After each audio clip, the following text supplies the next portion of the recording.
Silvan hills resort Kakkadampoyil Malappuram.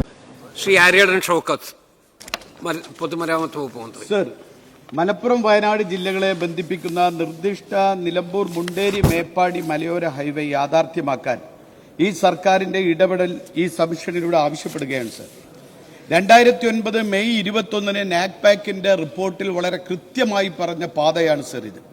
അത് കഴിഞ്ഞ് അതേ വർഷം തന്നെ PWD 44/2009 എന്ന ഓർഡറിൽ കൃത്യമായി നിർദ്ദേശിച്ച റോഡാണ് സർ ഇത്. 2011 വയനാട്ടിലേക്കുള്ള അനുയോജ്യമായ ബദൽ പാത എന്ന് നിർദ്ദേശിച്ച പാതയാണ് സർ ഇത്. പക്ഷേ മാത്രമല്ല, അത് കഴിഞ്ഞ് 2016 ഇൻവെസ്റ്റിഗേഷൻ റിപ്പോർട്ട്, വിശദമായ ഇൻവെസ്റ്റിഗേഷൻ റിപ്പോർട്ട് സമർപ്പിച്ചു. അതിലും പറഞ്ഞിരിക്കുന്ന പാത ഈ പാത തന്നെയാണ്. ഈ പാത സർ, സത്യത്തിൽ ഇന്ന് ഞങ്ങൾ വയനാട് പാർലമെന്റ് മണ്ഡലത്തിന്റെ ഭാഗമാണെങ്കിലും ഞങ്ങൾക്ക് വയനാട്ടിലേക്ക് പോകണമെങ്കിൽ ഞങ്ങൾക്ക് പോകേണ്ടത് തമിഴ്നാട്ട് മറ്റൊരു സംസ്ഥാനത്തിലൂടെ പോകേണ്ട ഘട്ടമാണ് സർ. അതെങ്കിൽ മറ്റൊരു ജില്ലയിലൂടെ പോകണം. കേരളത്തിലെ ഏത് ജില്ലയിലാണെങ്കിലും തൊട്ടടുത്ത ജില്ലയിലേക്ക് അന്യ സംസ്ഥാനത്തിലൂടെ അല്ലാതെ പോകാനുള്ള മാർഗങ്ങളുണ്ട്. പക്ഷെ ഞങ്ങൾക്കത് ഇല്ലാത്തൊരവസ്ഥയാണ് സർ. മാത്രമല്ല, ഈ പാത വരുന്നതോടുകൂടി നിലമ്പൂർ മേപ്പാടിയിൽ 102 കിലോമീറ്റർ ഇപ്പോൾ സഞ്ചരിക്കുന്നത് കേവലം 48 കിലോമീറ്ററായി ചുരുങ്ങുകയാണ് സർ. മാത്രമല്ല, ഞങ്ങളെ സംബന്ധിച്ചിടത്തോളം ഞങ്ങളുടെ 2 ജില്ലകളെ ബന്ധിപ്പിക്കുക എന്നതിനേക്കാൾ ഉപരി ബാംഗ്ലൂരിൽ നിന്ന്, ആന്ധ്രയിൽ നിന്ന്, അതുപോലെ തമിഴ്നാട്ടിൽ നിന്ന് കൊച്ചിയിലേക്ക് വരുന്ന ചരക്ക് ഗതാഗതം 70 കിലോമീറ്ററാണ് സർ ദൈർഘ്യം കുറയുന്നത്. മാത്രമല്ല, ശബരിമല തീർത്ഥാടകർ ഏറ്റവും കൂടുതൽ ഉപയോഗിക്കുന്ന പാത. കാരണം ആന്ധ്രയിൽ നിന്ന് വരുന്നവർക്ക് അതേപോലെ തന്നെ കർണാടകത്തിൽ നിന്ന്, തമിഴ്നാട്ടിൽ നിന്ന് വരുന്ന ഈ ശബരിമല തീർത്ഥാടകർക്ക് 100ഓളം കിലോമീറ്റർ കുറയുന്ന ഒരു പാതയാണ് ഈ നിർദ്ദിഷ്ട പാത. മാത്രമല്ല, ടൂറിസം രംഗത്ത് ഒരു വലിയ കുതിച്ചുചാട്ടം ഉണ്ടാക്കാൻ കഴിയുന്ന പാതയാണ് സർ ഇത്. ചരക്ക് ഗതാഗതം, യാത്രക്കാരും മാത്രമല്ല. അതുകൊണ്ട് തന്നെ ഈ പാത മാത്രമല്ല സർ, ഇതിന്റെ ഏറ്റവും വലിയ പ്രത്യേകത ആകെ 28 കിലോമീറ്റർ മാത്രമാണ് സർ പുതിയ റോഡ് ഉണ്ടാക്കേണ്ടി വരുന്നത്. 28 കിലോമീറ്റർ മാത്രം, 28 കിലോമീറ്റർ മാത്രമാണ് പാത ഉണ്ടാക്കേണ്ടി വരുന്നത്. ഈ 28 കിലോമീറ്ററിൽ 11 കിലോമീറ്റർ മാത്രമാണ് ഫോറസ്റ്റിലൂടെ പോകേണ്ടത്. അന്യ സംസ്ഥാനങ്ങളിൽ ചെയ്തതുപോലെ ഒരു എലിവേറ്റഡ് ഹൈവേ വന്നു കഴിഞ്ഞാൽ ഇത് വളരെ സുഖകരമായി 11 കിലോമീറ്റർ കൊണ്ട് എലിവേറ്റഡ് ഹൈവേ വന്നു കഴിഞ്ഞാൽ 28 കിലോമീറ്റർ പുതിയ പാത ഉണ്ടാക്കി കഴിഞ്ഞാൽ വളരെ സുഖകരമായി കേരളത്തിന്റെ ഒരു വലിയ മാറ്റം ഉണ്ടാക്കാൻ കഴിയും.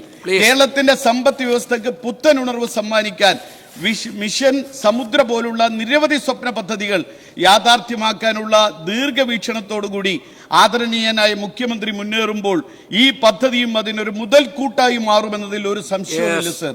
അതുകൊണ്ട് തന്നെ ഈ പാതയുടെ പ്രാധാന്യം കണക്കിലെടുത്ത് ഇത് യാഥാർത്ഥ്യമാക്കുന്നതിന് സർക്കാരിന്റെ ഗൗരവകരമായ ഇടപെടൽ ഉണ്ടാകണമെന്ന് ഈ സബ്മിഷനിലൂടെ ഞാൻ ആവശ്യപ്പെടുകയാണ് സർ. പൊതുമരാമത്ത് മന്ത്രി. സർ, എന്റെയും ബഹുമാനപ്പെട്ട അംഗത്തിന്റെയും നാടായ മലപ്പുറത്തു നിന്ന് നിലമ്പൂർ മേപ്പാടി ഉള്ള ഒരു റൂട്ടാണ് ഇത്. പക്ഷേ ഇത് ബഹുമാനപ്പെട്ട അംഗം സൂചിപ്പിച്ചതുപോലെ ഇതിന്റെ നാറ്റ്പാക്കിന്റെ സർവേയും ഫോറസ്റ്റിന്റെ സർവേയും കിഫ്ബി ഉദ്യോഗസ്ഥന്മാരുമായി ഒക്കെ സംയുക്ത പരിശോധന നടത്തിയിരുന്നു. നടത്തിയതിൽ അന്ന് അലൈൻമെന്റിൽ നിലവിൽ റോഡുകളൊന്നും ഇല്ല. അന്നത്തെ അലൈൻമെന്റിൽ അവസാനം അവർ പറഞ്ഞത്, അവർ തന്ന റിപ്പോർട്ട് അത് അപ്രയോഗികമാണ് എന്നാണ് റിപ്പോർട്ട് തന്നിട്ടുള്ളത്. ബഹുമാനപ്പെട്ട അംഗം സൂചിപ്പിച്ചതുപോലെ വയനാട്ടിലേക്ക് നിലമ്പൂരിൽ നിന്ന് 42 കിലോമീറ്റർ ദൂരം കുറയും. ഇത് ഒരു അത്യാവശ്യമാണ്. പക്ഷെ ഫോറസ്റ്റ് 11 കിലോമീറ്ററാണ്. അതുകൊണ്ട് ഒന്നുകൂടി നമുക്ക് അലൈൻമെന്റ് ഒന്ന് പരിഷ്കരിച്ച് പാത യാഥാർത്ഥ്യമാക്കാനുള്ള ഒരു നടപടി PWD മുൻകൈ എടുക്കുന്നതാണ് എന്നാണ് എനിക്ക് ബഹുമാനപ്പെട്ട അംഗത്തെ അറിയിക്കാറുള്ളത്. +2 കഴിഞ്ഞില്ലേ, ഇനി ഡിഗ്രിക്ക് എവിടെ ജോയിൻ ചെയ്യും? നമ്മുടെ തൊട്ടടുത്ത് ഇത്ര നല്ലൊരു ക്യാമ്പസ് ഉള്ളപ്പോൾ ഈ കൺഫ്യൂഷൻ എന്തിനാ? അതെ, ഫാത്തിമ തന്നെ. We provide BSc and BA in 4 disciplines. BCom in 3 disciplines, AICTE approved, BBA and Bachelor of Travel and Management with several industry relevant add-on courses. College location Edakkara Karulai റോഡിൽ മൂത്തെടുത്താണ്. അപ്പോ എങ്ങനെ ഫാത്തിമ ഫിക്സ് ആക്കുവല്ലേ? At Fatima, we don't just teach, we inspire. Fatima Arts and Science College, Moothedam, Edakkara, Nilambur.